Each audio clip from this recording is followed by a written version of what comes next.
ሁላችንም ከ12ኛ ክፍል በኋላ አንድ ትልቅ ዲሲሽን ዲሳይድ ማድረግ እንገደዳለን። ይህም ኔክስት ይር የትኛውን ዩኒቨርሲቲ ጆይን እንደምናደርግ የሚወስን ነው። ይህ ጥያቄ አሁን ለብዙዎቻችን ለግሬድ 12 ተማሪዎች ትልቅ ራስ ምታት ሆነዋል። እኔም እንደናንተ በዚህ ዓመት 12ኛ ክፍልን አጠናቅቄያለሁ። ከጥቂት ወራት በኋላ ደግሞ የትኛውን ዩኒቨርሲቲ ጆይን እንደማደርግ በእርግጠኝነት መወሰን ስላለብኝ በዚህ ሰዓት ከእናንተ ጋር ተመሳሳይ ውጥረት ውስጥ ነው ያለሁት። ሰላም ውድ የቻናሌ ቤተሰቦች፣ እንኳን ወደ ቻናሌ በደህና መጣችሁ። እስከ ቪዲዮ ፍጻሜ አብሬያችሁ የምቆየው እኔ ኢዮብ ነኝ። ዛሬ ያጠራቀምኳቸውን መረጃዎች ሼር አድርጋችኋለሁ። በዚህ መሰረት አብረን የትኛው ዩኒቨርሲቲ እንደሚሻል እንመርጣለን ማለት ነው። ዛሬ የምናየው ኤኤዩ፣ አስቱ የአዲስ አበባው፣ ሁለቱ አስቶዎች የአዳማና የአዲስ አበባ ወይስ ኤስአይቲ። እያንዳንዱ ዩኒቨርሲቲ የራሱ የሆነ ጥንካሬ አለው። እኛ ተማሪዎች ስንመርጥ ምን ማየት አለብን የሚለውን እና በቪዲዮ መጨረሻ ላይ እኔ የመረጥኩትን ዩኒቨርሲቲ እንዲሁም ምክንያቴን በቀጥታ እነግራቸዋለሁ። ሌትስ ዳይቭ ኢን። የመጀመሪያው የሚሆነው አዲስ አበባ ዩኒቨርሲቲ ወይንም ደግሞ ኤኤዩ ነው። መጀመሪያም አዲስ አበባ ዩኒቨርሲቲን እንመልከት። አዲስ አበባ ዩኒቨርሲቲ በሀገራችን ካሉ በጣም የታወቁና ረጅም ታሪክ ካላቸው ዩኒቨርሲቲዎች አንዱ ነው። በብዙ ዓመታት ውስጥ ብዙ ባለሙያዎችን፣ ተመራማሪዎችንና መሪዎችን አፍርቷል። ከሌሎች ዩኒቨርሲቲዎች የሚለየው ትልቁ ነገር ሰፊ ወይንም ደግሞ ብዙ የፊልድ አማራጮች ስላሉት ነው። ለምሳሌ እንደ ሜዲሲን፣ ናቹራል ሳይንስ፣ ኢንጂነሪንግ፣ ሶሻል ሳይንስ፣ ሂውማኒቲስ ኤንድ ቢዝነስ የመሳሰሉትን ፊልዶች ይይዟል በውስጡ ማለት ነው። በጥቅሉ ኤኤዩ የሚታወቀው በረጅም ዓመት ስሙ ወይንም በሪፑቴሽን ሲሆን በምርምር ስራዎቹና በብዙ የትምህርት አማራጮች መኖሩም እንዲታወቅ አድርጎታል። ከዚህ በተጨማሪ አዲስ አበባ ውስጥ መገኘቱ ከተለያዩ ኦርጋናይዜሽኖችና ኦፖርቹኒቲዎች ጋር ለመገናኘት ትልቅ እድል ይሰጣል። ግን ጥያቄው የሚሆነው ይህ ዩኒቨርሲቲ ከእኔ ህልም ጋር ወይም ደግሞ ከእኔ ህልምና ዓላማ ጋር ይስማማል የሚለው ነው። ስለዚህ ከእናንተ ህልም ጋር የሚስማማ ከሆነ የአዲስ አበባ ዩኒቨርሲቲን ምርጫቸው እንድታደርጉ እመክራለሁ። በዚሁም አጋጣሚ አዲስ አበባ ዩኒቨርሲቲ ብዙ ካምፓሶች አሉት። ከነዛ መካከልም እነ ጥቁር አንበሳ የመሳሰሉት የሜዲሲን ካምፓሶች እንዲሁም 4 ኪሎ፣ 5 ኪሎ እያለ 10 ምናምን ካምፓሶች ይይዛል። ሁለተኛው አዲስ አበባ ሳይንስ ኤንድ ቴክኖሎጂ ዩኒቨርሲቲ ወይንም ደግሞ የአዲስ አበባው አስቱ ነው። ወደ አስቱ እንምጣ።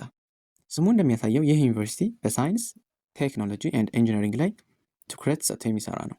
በዚህ ዩኒቨርሲቲ ውስጥ ሁለት ኮሌጅስ ወይም ደግሞ ሁለት አይነት ካታጎሪ ያለ ሲሆን እነሱም ኮሌጅ ኦፍ ኢንጂነሪንግ ኤንድ ኮሌጅ ኦፍ ናቹራል ኤንድ አፕላይድ ሳይንስ ናቸው።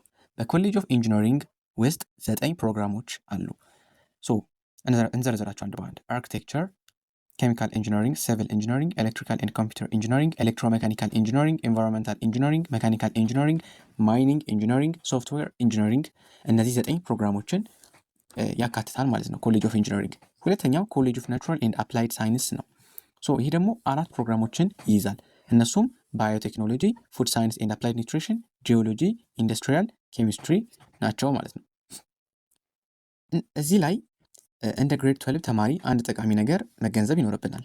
ዩኒቨርሲቲ መግባት ብቻ በጭራሽ በቂ አይደለም። ከገባም በኋላ ጀስት የምንፈልገውም ህልም የሆነ ፊልዳችንን ወይም ዲፓርትመንት ለመምረጥ ትልቅ ፉክክር ይጠብቀናል። ለዚህ ደግሞ የአካዳሚክ ውጤታችንን ወይም ደግሞ የሲጂፒኤ ውጤት ወሳኝ ሚና ይጫወታል። ወደ ሶስተኛው እንግባ። አዳማ ሳይንስ ኤንድ ቴክኖሎጂ ዩኒቨርሲቲ ወይንም ደግሞ የአዳማው አስቱ። ልክ እንደ አዲስ አበባው አስቱ ሁሉ የአዳማውም አስቱ በሳይንስ ቴክኖሎጂ እና ኢንጂነሪንግ ላይ የሚያተኩር ዩኒቨርሲቲ ነው። ጠንካራ የሆነ የቴክኖሎጂ መሰረትም አለው።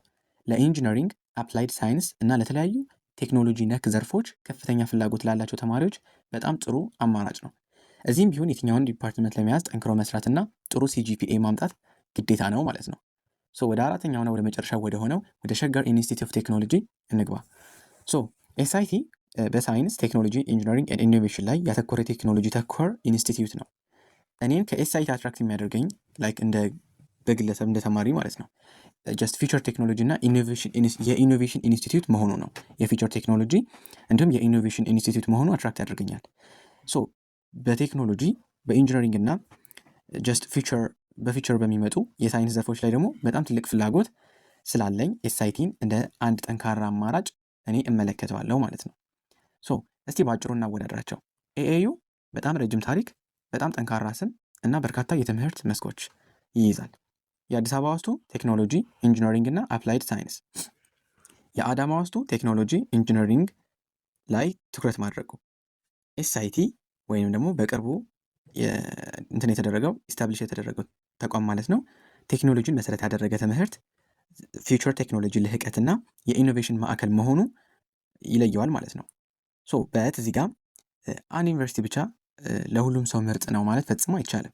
ምርጫችን ሙሉ በሙሉ የሚመሰረተው በምንፈልገው ዲፓርትመንት በግል ህልማችንና በወደፊት እቅዳችን ላይ መሆን ይኖርበታል፣ ግዴታ ነው። ይህንን ሶስቱን ክራይቴሪያዎችን ማሟላት ይኖርበታል ማለት ነው ዩኒቨርሲቲ ስትመርጡ። ያ ማለት አንድ ሰው ኤኤዩ ገባ ማለት ኤኤዩ በጣም ለሱ ነው ምርጥ የሚሆነው፣ ለሱ ለሚገባበት ዲፓርትመንት ነው እንጂ ሊሆን የሚችለው ለእናንተ ላይሆን ስለሚችል ቆም ብላችሁ ማሰብን ተለማመዱ ማለት ነው። ሶ እንግዲህ ብዙዎቻችሁ ስጠብቁት የነበረው ክፍል ደርሰናል ማለት ነው። እኔ ጀስት እያሰብኩበት ያለሁት ወይም ደግሞ እያሰብኩበት ያለሁት ምርጫ ወይ ከተሳካልኝ ሁለቱንም እሞክራለሁ፣ የአዲስ አበባውን አስቶ እና ኤስአይቲ መካከል ነው ማለት ነው የሚሆነው። ሶ ምክንያቱም እኔ በሳይንስ በቴክኖሎጂ እና በኢንጂነሪንግ ዘርፎች ላይ በጣም ሰፊ ፍላጎት ስላለኝ ማለት ነው። እነዚህ ተቋማት ደግሞ ጀስት ከድሪሜ ጋር በቀጥታ ማች ስለሚያደርጉ አስቶ በኢንጂነሪንግ እና በኢኖቬሽን በደንብ የሚታወቅ ነው። ኤስአይቲ ደግሞ ወርልድ ክላስ የሆነ ሌክቸሮች መኖሩ፣ ኢንተርናሽናል ፊልዶች እንደ በኤስአይቲ ብቻ ጊቭን የሆኑት የሚሰጡት እንደ ኒውክሊር ኢንጂነሪንግ፣ ኤአይ የመሳሰሉ ፊልዶች መኖሩ ወደፊት እኔ መማር ከምፈልገው ኢንቫይሮንመንት ጋር ጀስት አይዲያል ኢንቫይሮንመንት ጋር ማች ያደርጋል ብዬ አምናለሁ። ሶ አሁን ላይ የኔ ምርጫ በእነዚህ ሁለት ተቋማት ቲልት ያደርጋል ማለት ነው።